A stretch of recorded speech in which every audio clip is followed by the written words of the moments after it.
টাকা নাই, সে কেমন করে বিল্ডিং তুলবে? এই উত্তরটা দেওয়ার জন্য আপনার পিএইচডি করার কোনো দরকার নাই। উত্তর খুব সহজ। একজন ব্যক্তির টাকা নাই, সে কিভাবে 20 তলা বিল্ডিং করতে পারে? উত্তর দেন, কিভাবে বলেন? শুধু অবৈধভাবেই নয়, অবৈধভাবে তো একটা অপশন আছেই। কিভাবে? এক্স্যাক্টলি, সুদ ছাড়া অন্য কোনো অপশন নাই।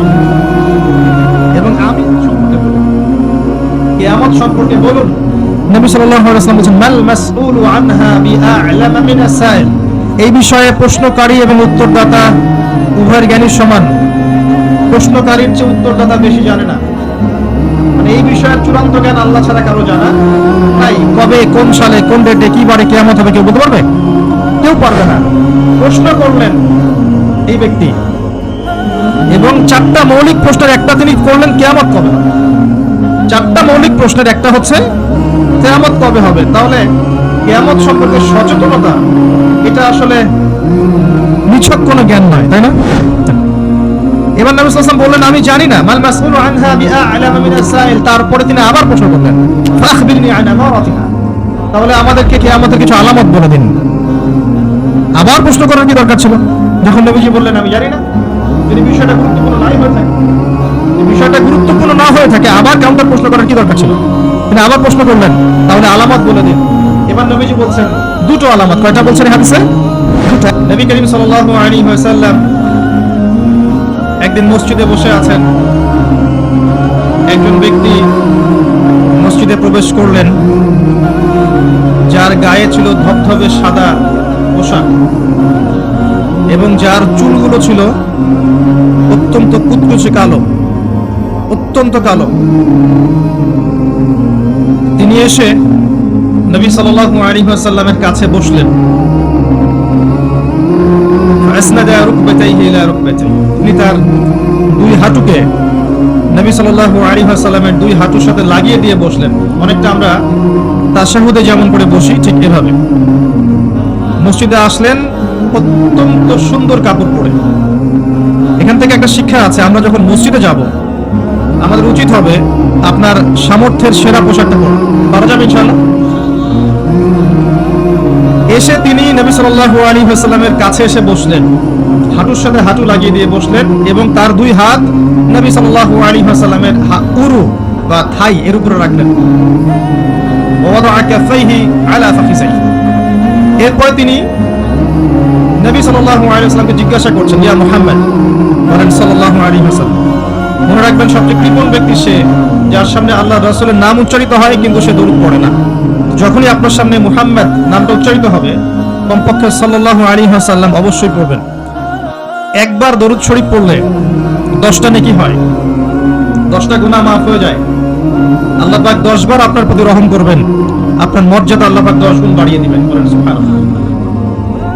নবী সাল্লাল্লাহু আলাইহি ওয়াসাল্লাম এর কাছে এই ব্যক্তি এসে তার 2 হাত নবী সাল্লাল্লাহু আলাইহি ওয়াসাল্লামের উরুর উপরে রেখে তাকে জিজ্ঞাসা করছেন, ইয়া মুহাম্মদ সাল্লাল্লাহু আলাইহি ওয়াসাল্লাম, আখবিরনি আনিল ইসলাম।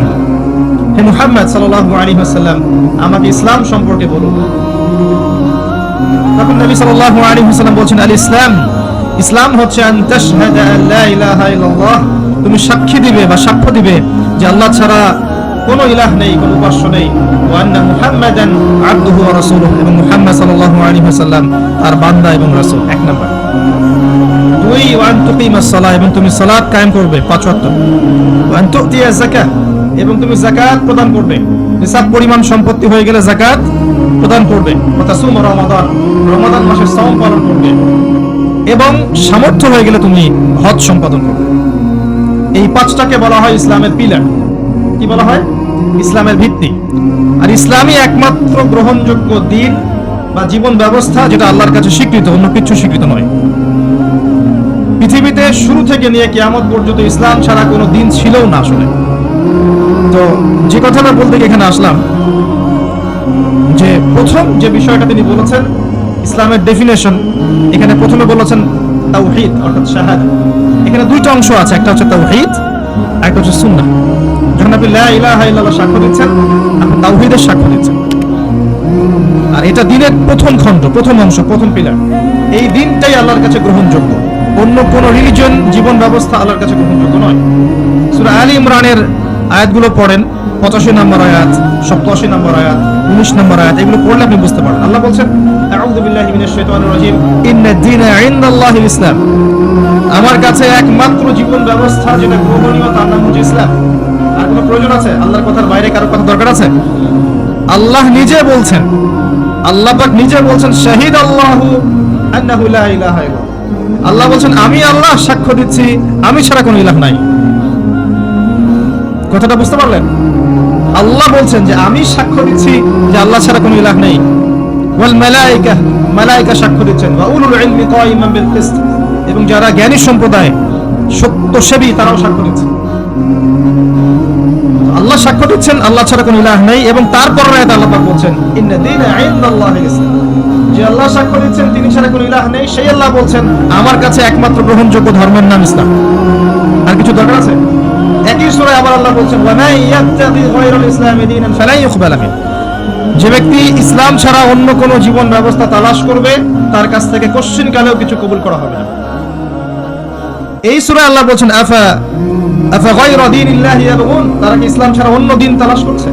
ওয়ালাহু আসলামা মান ফিস সামাওয়াতি ওয়া মান ফিল আরদি তাওআন আও কারহা, অথচ আসমান সমূহে এবং জমিনের প্রতিটা সৃষ্টি ইচ্ছায় হোক অনিচ্ছায় হোক আল্লাহর সামনে আত্মসমর্পণ করেছে। আর কোনো প্রমাণ দরকার আছে? এই দিনটা কি আংশিক না পরিপূর্ণ? সূরা মাইদায় চলে যান, আল্লাহ পাক বলেছেন আল ইয়াউমা আকমালতু লাকুম দীনাকুম, বিদায় হজের দিনে আয়াত নাযিল হয়েছে, যেদিন নবীজি বলেছেন তারাকতু ফিকুম আমরাইন, ছেড়ে যাচ্ছে দুটো বস্তু কোরআন এবং সুন্নাহ, ওই দিন আয়াত নাযিল হয়েছে যে আল ইয়াউমা আকমালতু লাকুম দীনাকুম, আজকে আমি তোমাদের জন্য এই দিন ইসলামকে কামিল করলাম, পরিপূর্ণ করলাম। ইসলামে ঢোকানোর কিছু অবকাশ নাই, বের করার কোনো সুযোগ নেই, পরিপূর্ণ। ওই যে একটা আয়াত পড়লাম শুরুতে ওয়া নাযালনা আলাইকাল কিতাব তিবয়ানান লিকুল্লি শাই, সূরা নাহল 89 নম্বর আয়াত, আল্লাহ বলছেন আমি আপনার প্রতি এমন একটা কিতাব নাযিল করেছি, অর্থাৎ কোরআন, তিবয়ানান লিকুল্লি শাই, যেটা প্রত্যেকটা বিষয় ব্যাখ্যা। এমন কিছু নাই যেটা কোরআনে আল্লাহ পাক ব্যাখ্যা করেননি, এমন কিছু নাই। ওয়া হুদান, এবং এটা হেদায়েত, ওয়া রাহমা, এবং দয়া, ওয়া বুশরা লিল মুসলিমিন, মুসলিমদের জন্য এটা সুসংবাদ। এরকম আয়াত আর অনেক জায়গায় আছে, স্পেশালি সূরা কাফের 54 নম্বর আয়াতেও আছে, আর অনেক সূরা বনী ইসরাঈলের মধ্যেও আছে। সবগুলো বললে আমাদের টাইম চলে যাবে, অল্প করে বলছি। তো আল্লাহ বলছেন কোরআন এবং সুন্নাহে সবকিছু ব্যাখ্যা করা আছে, এবং এই দুটা হচ্ছে ইসলামের দুটা মেইন পিলার। এই দুটার উপরে দিন ইসলাম পরিপূর্ণ, ঝুঁকানোর কোনো সুযোগ নাই, বের করার সুযোগ নাই। ইসলামকে শুধু ইবাদত করতে শেখায় না আপনার পরিবারের চর্চাও শেখায়? ইসলামে কি শুধু পারিবারিক হেদায়েতই আছে না সামাজিক হেদায়েতও আছে? শুধু কি সামাজিক আছে নাকি রাষ্ট্র এবং অর্থনৈতিকও আছে, নাকি সবই আছে? উত্তর কোনটা? সব আছে, এটা মেনে নেন। এখন আমল করতে গিয়ে যদি আপনি না পারেন সেটা আলাদা বিষয়। আমল করতে গিয়ে হয়তো আপনি পারছেন না, আপনি ইবাদত করতে পারছেন, হয়তো পারিবারিক বিষয়টা পারছেন না, পারিবারিকটা পারছেন, সামাজিকটা পারছেন না, সামাজিকটা পারছেন, পলিটিক্যালটা পারছেন না। না পারার বিষয়টা ডিফারেন্ট। আগে আকীদা ঠিক করেন যে ইসলামে আছে সমাধান। আকীদা ঠিক করে যদি কেউ আমল করতে নাও পারে, ইনশাআল্লাহ আল্লাহ পাক মাফ করতে পারেন। আল্লাহ পাক মাফ করতে পারেন যে আমার বান্দার আকীদা ঠিক ছিল, যে সে ইসলামকে পরিপূর্ণ জীবন ব্যবস্থা হিসেবে মেনে নিয়েছে, এরপরে সে আমল করতে গিয়ে পারে নাই বিভিন্ন কারণে, হতেই পারে, সবসময় একরকম সিচুয়েশন থাকে না, তাই না? কিন্তু যদি আকীদাই ঠিক না থাকে, যদি কেউ মনে করে না ইসলামের সবকিছু নাই, এটা এই যুগে চলে না ওই যুগে চলতো, ইসলামের বিধানগুলো সব মৌলবাদী বিধান, এগুলো চলে না ওই যুগে, এই যুগে চলে না ওই যুগে চলতো, এগুলো করতে গেলে আমরা পিছায় পড়বো। আকীদাই যদি গলত থাকে তাহলে তো সমস্যা। তখন কবরে যখন প্রশ্ন করা হবে মা দীনুক, সে বলবে লা আদরি, লা আদরি, তোমার দিন কি? সে বলবে আমি জানি, আমি জানি। কারণ দুনিয়াতে ইসলামকে পরিপূর্ণরূপে সে স্বীকার করে নাই। এখন আমাদের প্রথম কাজ স্বীকার করে নেওয়া যায় ইসলামের সমাধান আছে। আপনি এখন আমল করতে পারবেন না, আমিও জানি, কেউই এখন ইসলামের পরিপূর্ণ বিষয়গুলো পালন করতে পারবে না। পুরো সিচুয়েশনটাই ডিফিকাল্ট, ইসলামের মুসলিমদের বিপক্ষে। মাক্কি যুগে, যেখানে মক্কার জাহিলিয়াত ছিল, ওই যুগে কি ইসলামের সমস্ত বিধানগুলো বাস্তবায়ন করা গেছে? সম্ভব হয়? হয় না। পুরো বিশ্বের অবস্থা মক্কার চেয়ে কোনো অংশ কম নাই। আপনার দুই চোখ লাগবে, বাইরের চোখ আর ভিতরের চোখে দেখেন, আপনি বুঝতে পারবেন যে পুরো ওয়ার্ল্ড ওয়াইড যে অবস্থা চলছে এটা মাক্কি জাহিলিয়াতের চেয়ে কোনো অংশ কম না। এখানে যদি আপনি শুরুতেই সবকিছু ইম্পোজ করতে চান পারবেন না, এবং এটা ভুল হবে। বরং বেসিক প্রাইমারি জিনিসগুলো দিয়ে শুরু করতে হবে। নামাজ দিয়ে শুরু করেন, জ্ঞান চর্চা দিয়ে শুরু করেন, ইত্তেবায়ে সুন্নাহ দিয়ে শুরু করেন, পারিবারিক আদর্শ সুন্দর করার দিক দিয়ে শুরু করেন, সামাজিক কাজ করেন, বেসিক জিনিস। আগে যদি চলে যান খেলাফতে প্রতিষ্ঠা করব, বড় বড় টার্মগুলো আগে ইউজ করেন, আপনি বেস ঠিক নাই। একটা বাড়ি বানাবেন যার ভিত্তি নাই, এখানে 10 তলা 20 তলা উঠবে? এটা প্রথম প্রশ্ন ছিল। দ্বিতীয় প্রশ্ন তিনি করছেন, কোন ব্যক্তি? ওই যে ধবধবা সাদা জামা পরা ব্যক্তি, মনে আছে না ভুলে গেছেন? সে কোথায় বসে আছে? হ্যাঁ, সামনে, হাঁটুর সাথে হাঁটু লাগিয়ে, হাত কোথায়? পুরোর উপরে। উস্তাদের সামনে বসার আদব এটা, উস্তাদের সামনে বসার আদব। দ্বিতীয় প্রশ্ন করছে, এবার সেই ব্যক্তি বলছে সাদাক্ত, আপনি সত্য বলেছেন। এবার পাশে ছিলেন ওমর রাদিয়াল্লাহু আনহু, তিনি বলছেন ফাআজিবনা লাহু, আমরা অবাক হয়ে গেলাম। ইয়াসআলুহু ওয়া ইউসাদ্দিকু, সে নিজেই প্রশ্ন করলো, নিজেই আবার সত্যায়ন করছে। কে এই ব্যক্তি? কারণ যে প্রশ্ন করে সে কি সত্যায়ন করতে পারে? আপনি জানতে এসেছেন, একটা বিষয় জানতে এসেছেন, উত্তর পেলেন, আপনি নিজে বলছেন আপনি সত্য বলেছেন, তার মানে আপনি আগে থেকে জানেন, তাই না? এবার দ্বিতীয় প্রশ্ন করছেন তিনি, ইয়া মুহাম্মদ, বলেন সাল্লাল্লাহু আলাইহি ওয়াসাল্লাম, আখবিরনি আনিল ঈমান, আমাকে ঈমান সম্পর্কে বলুন। এখন নবী সাল্লাল্লাহু আলাইহি ওয়াসাল্লাম বলছেন, আল ঈমান, ঈমান হচ্ছে আন তুমিনা বিল্লাহ, তুমি বিশ্বাস করবে প্রথমত এক আল্লাহর প্রতি, ওয়া মালাইকাতিহি, তার ফেরেশতা মণ্ডলীর প্রতি, ওয়া কুতুবিহি, সমস্ত আসমানি কিতাবের প্রতি, ওয়া রুসুলিহি, সমস্ত নবী রাসূলগণের প্রতি, ওয়াল ইয়াউমিল আখির, পরকালের জীবনের প্রতি। 6 নাম্বার, ওয়া আন তুমিনা বিল কদরি খাইরি ওয়া শাররি, এবং তুমি ঈমান আনবে, বিশ্বাস করবে তাকদীর বা ভাগ্যের ভালো মন্দের প্রতি। এই 6টা বিষয়ের প্রতি মনে বিশ্বাস করবে, মুখে স্বীকার করবে এবং কাজে বাস্তবায়ন করবে, এর নাম হচ্ছে ঈমান। কয়টা বিষয়? 6টা। এখানে একটা কথা আমি বলি, আগেও বলেছি আবার বলছি, এই 6টা বিষয় গায়েবের বিষয়। এগুলোকে আপনি যুক্তি, বিজ্ঞান, দর্শন দিয়ে প্রমাণ করতে পারবেন না। পারবেন না। পরীক্ষা নিরীক্ষা, যুক্তি, বিজ্ঞান, দর্শন দিয়ে ল্যাবরেটরিতে বসে কি আল্লাহ, ফেরেশতা, আসমানি কিতাব, নবী রাসূল পরকাল পরীক্ষা করা যায়? যায় না। এগুলো কিসের বিষয়? গায়েবের বিষয়। আল্লাযীনা ইউমিনুনা বিল গায়ব, মুত্তাকি কারা? যারা গায়েবে বিশ্বাস করে। এদের জন্যই হচ্ছে আলিফ লাম মিম যালিকাল কিতাব লা রাইবা ফীহি হুদাল লিল মুত্তাকিন। তো ঈমানের 6 পিলারকে 3টা কাজ করতে হবে: মনে বিশ্বাস, মুখে স্বীকৃতি এবং কাজে বাস্তবায়ন। যারা শুধু বিশ্বাসটাকেই সবকিছু মনে করে, এদেরকে বলা হয় মুরজিয়া বা শৈথিল্যবাদী। আর যারা কাজ করতে গেলেই পান থেকে চুন খসলেই কাউকে কাফের বলে ফেলে, এদেরকে বলা হয় খাওয়ারিজ বা খারিজি। আহলে সুন্নাহ ওয়াল জামাতের আকীদা হচ্ছে মাঝখানে। ঈমানের বেইস হচ্ছে দুটো জিনিস: মনে বিশ্বাস, মৌখিক স্বীকৃতি। কাজে বাস্তবায়ন হচ্ছে ফুরু বা শাখা। কাজ করতে গিয়ে যদি আপনার ভুল হয়, কবিরা গুনাহ করে ফেলেন, আপনি কাফের হবেন না, বরং ফাসিক বা জালেম হতে পারেন। এবং কবিরা গুনাহ করে ফেললেই কাউকে হত্যা করা জায়েজ নাই, তার তওবার দরজা কি আছে? খোলা আছে। এই হলো ঈমান। তারপর তিনি আবার প্রশ্ন করছেন, ইয়া মুহাম্মদ, বলেন সাল্লাল্লাহু আলাইহি ওয়াসাল্লাম, আখবিরনি আনিল ইহসান, আমাকে ইহসান সম্পর্কে বলুন। তখন নবী সাল্লাল্লাহু আলাইহি ওয়াসাল্লাম বলছেন, আল ইহসান, ইহসান হচ্ছে আন তা'বুদাল্লাহা কাআন্নাকা তারা, তুমি এমন ভাবে আল্লাহর ইবাদত করবে যেন তুমি আল্লাহকে দেখতে পাচ্ছ। খুব ডিফিকাল্ট, কথাটা বলা সহজ, আমল করা খুব ডিফিকাল্ট। তুমি এমন ভাবে আল্লাহর ইবাদত করবে যেন তুমি আল্লাহকে দেখছো। ওয়া ইল্লাম তাকুন তারা ফাইন্নাহু ইয়ারাক, যদি তুমি আল্লাহকে দেখতে না পারো তাহলে জেনে রাখবে আল্লাহ তোমাকে দেখছে। এই কনসিয়াসনেসের নাম হচ্ছে ইহসান, আত্মশুদ্ধি, আল্লাহ কনসিয়াসনেস। যদি কারোর মধ্যে ইহসান থাকে, সে কি পাপ করতে পারবে? কেউ যদি ফিল করে যে আল্লাহ আমাকে দেখছে, প্রত্যেকটা কাজে, ইবাদতে, ব্যবসায়, মুআমালাতে, সামাজিক বিষয়ে, চাকরি বাকরি, ওয়ার্ল্ড অ্যাফেয়ার্স, প্রত্যেকটা বিষয়ে যদি কেউ মনে করে আল্লাহ আমাকে দেখছেন, তাহলে কি কারোর পক্ষে পাপ করা সম্ভব? এই চেতনাটা আল্লাহ পাক জাগ্রত করতে বলেছেন। আল্লাহ পাক আমাদের সবাইকে আমলে, আকীদায়, মুআমালাতে ইহসান দান করুন, আল্লাহুম্মা আমিন। আর এই ইহসানের সাথে একটা শব্দ সম্পর্কিত, এর নাম হচ্ছে তাকওয়া। একটা আপনাদের এখানে সি বিচ আছে না? একটা সি বিচের মধ্যে কিছু কাচের টুকরা ফেলে দেওয়া হয়েছে, ছোট্ট একটা জায়গায় সৈকতে কাচের কিছু টুকরা ফেলে দেওয়া হয়েছে। আপনাকে বলা হলো এর উপরে হাঁটেন। আপনি কিভাবে হাঁটবেন? নরমালি হাঁটবেন না পা গুলো ফেলে ফেলে খুব কেয়ারফুলি হাঁটবেন? এই হাঁটাটা হচ্ছে তাকওয়া। এই হাঁটাটার এক্সাম্পল হচ্ছে তাকওয়া। মানে এই কাচের টুকরাগুলো হচ্ছে গুনাহ, শয়তানের ট্র্যাপ, ফাসাকি, জুলুম, অন্যায়, অত্যাচার, পাপ। এখান থেকে বেঁচে বেঁচে আপনাকে পা ফেলতে হবে, এর নাম তাকওয়া।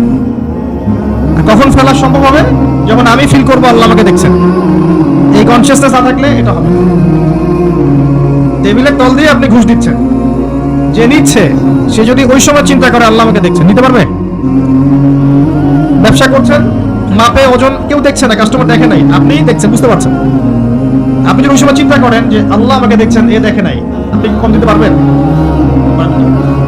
বোনের সম্পত্তি আপনি সিস্টেম করে নিতে পারেন, বোন শিক্ষিত না, বোঝে না, আপনি চিন্তা করছেন আল্লাহ তো আমাকে দেখছেন, পারবেন নিতে? প্রতিটা কাজ যদি এতটুকু মানুষ ফিল করে যে আল্লাহ আমাকে দেখছেন, আপনি পারবেন। এরপরেও যদি পাপ হয়ে যায়, দেন তওবা করে ফিরে আসতে হবে। আল্লাহ পাক সবাইকে তাকওয়া অবলম্বন করার তৌফিক এনায়েত করুন। এটা 3 নম্বর প্রশ্ন ছিল। 4 নম্বর ছিল, ইয়া মুহাম্মদ সাল্লাল্লাহু আলাইহি ওয়াসাল্লাম আখবিরনি আনিস সাআহ, আমাকে কিয়ামত সম্পর্কে বলুন, কিয়ামত সম্পর্কে বলুন। নবী সাল্লাল্লাহু আলাইহি ওয়াসাল্লাম বলেছেন, মাল মাসউলু আনহা বিআ'লামা মিনাস সাইল, এই বিষয়ে প্রশ্নকারী এবং উত্তরদাতা উভয়ের জ্ঞানীর সমান। প্রশ্নকারীর চেয়ে উত্তরদাতা বেশি জানে না। মানে এই বিষয়ের চূড়ান্ত জ্ঞান আল্লাহ ছাড়া কারো জানা নাই। কবে, কোন সালে, কোন ডেটে, কি বারে কিয়ামত হবে কেউ বলতে পারবে? কেউ পারবে না। প্রশ্ন করলেন এই ব্যক্তি, এবং 4টা মৌলিক প্রশ্নের একটা তিনি করলেন, কিয়ামত কবে হবে।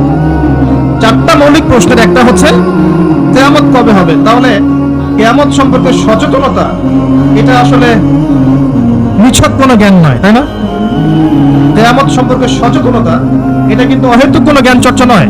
4টা মৌলিক প্রশ্নের একটা করা হয়েছে, কিয়ামত কবে হবে। যদি আপনি সবগুলোকে ভাগ করেন, 25% হচ্ছে প্রশ্ন,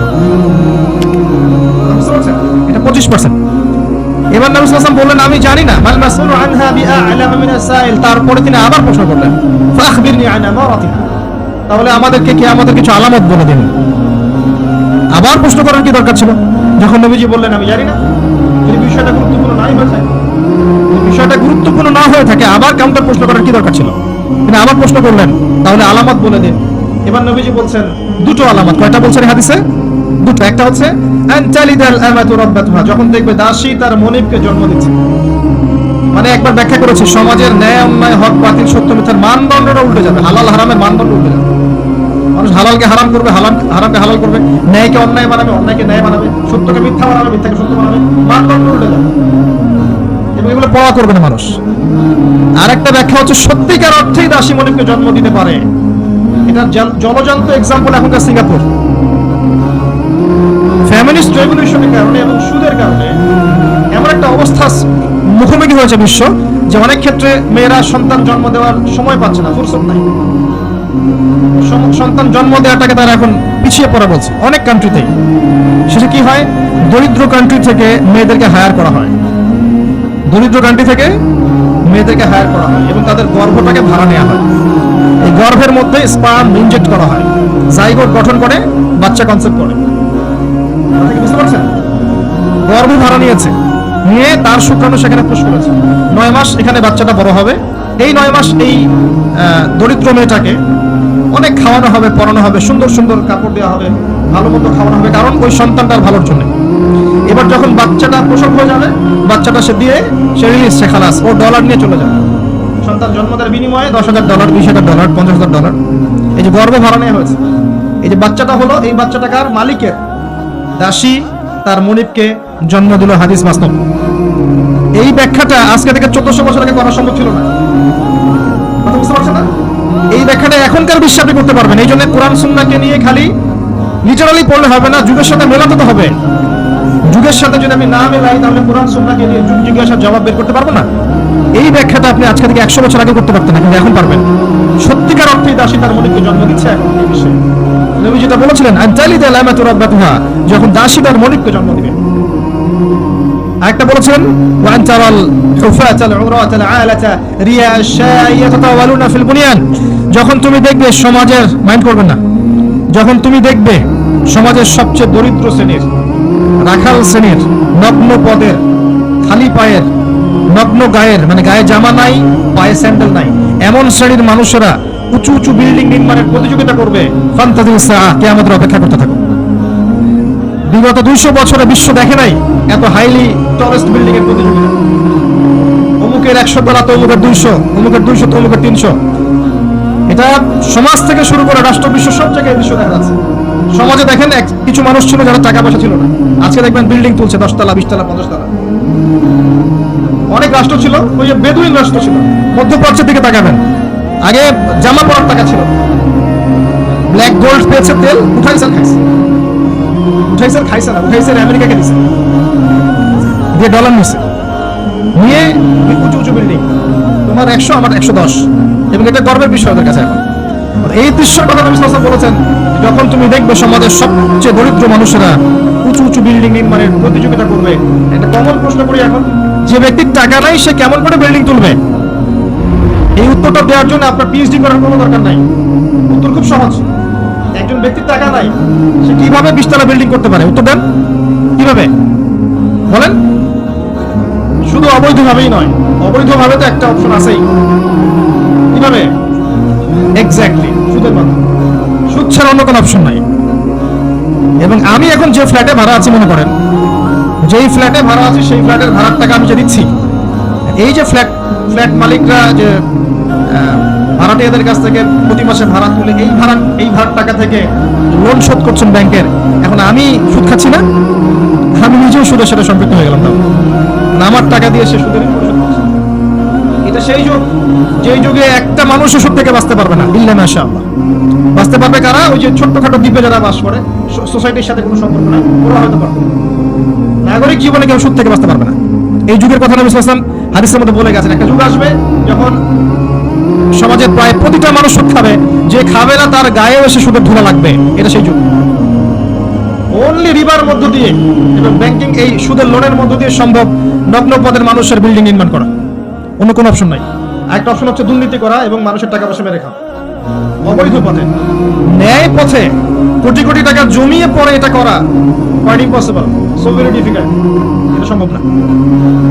এই যুগের কথা নবীজি বলে গেছেন এই হাদিসের মধ্যে, যেখানে মাত্র 2টা আলামত বলেছেন, তার মধ্যে একটা হচ্ছে এটা, যখন তুমি দেখবে নগ্ন পদের নগ্ন দেহের মানুষেরা উঁচু উঁচু বিল্ডিং নির্মাণ করছে না, বরং নির্মাণের প্রতিযোগিতা করছে। ভাষাটা বোঝেন, নির্মাণ করছে না, নির্মাণের প্রতিযোগিতা করছে। ইয়াতাতাওয়ালুনা ফিল বুনিয়ান, যে কোনো আলেমকে জিজ্ঞাসা করেন ব্যাখ্যা কি। এই হলো হাদিস। এবার সেই ব্যক্তি উঠে চলে গেল এবং উমর ইবনে খাত্তাব তিনি বলেন, ফালাবিসনা মালিয়ান, আমরা চুপ করে বসে থাকলাম, যেন আমাদের মাথার উপরে কাক বসে আছে, পাখি বসে আছে। নবীজি কোনো কথা বলছেন না, সাহাবীরা কোনো কথা বলছেন না, সেই ব্যক্তি উঠে চলে গেল। এবার আল্লাহর রাসূল সাল্লাল্লাহু আলাইহি ওয়াসাল্লাম নিজেই বলছেন, ইয়া উমর, হে উমর রাদিয়াল্লাহু আনহু, আতাদরি মানিস সাইল, তুমি কি জানো এই ব্যক্তি কে ছিল যে সে প্রশ্ন করলো 4টা 5টা? তিনি বললেন, আল্লাহু ওয়া রাসূলুহু আ'লাম, আল্লাহ এবং তার রাসূল ভালো জানেন, আমরা জানি না। নবী সাল্লাল্লাহু আলাইহি ওয়াসাল্লাম বলেন, ইন্নাহু জিবরিল, সেই ব্যক্তি ছিল জিবরাইল আলাইহিস সালাম, আতাকুম ইউআল্লিমুকুম দীনাকুম, তো তিনি এসেছিলেন তোমাদেরকে তোমাদের দ্বীন ইসলাম শেখাতে। তিনি এসেছিলেন তোমাদেরকে তোমাদের দ্বীন শেখাতে। তাহলে দ্বীনের মৌলিক প্রশ্ন কয়টা পেলাম? ইসলাম কাকে বলে, ঈমান কাকে বলে, ইহসান কাকে বলে,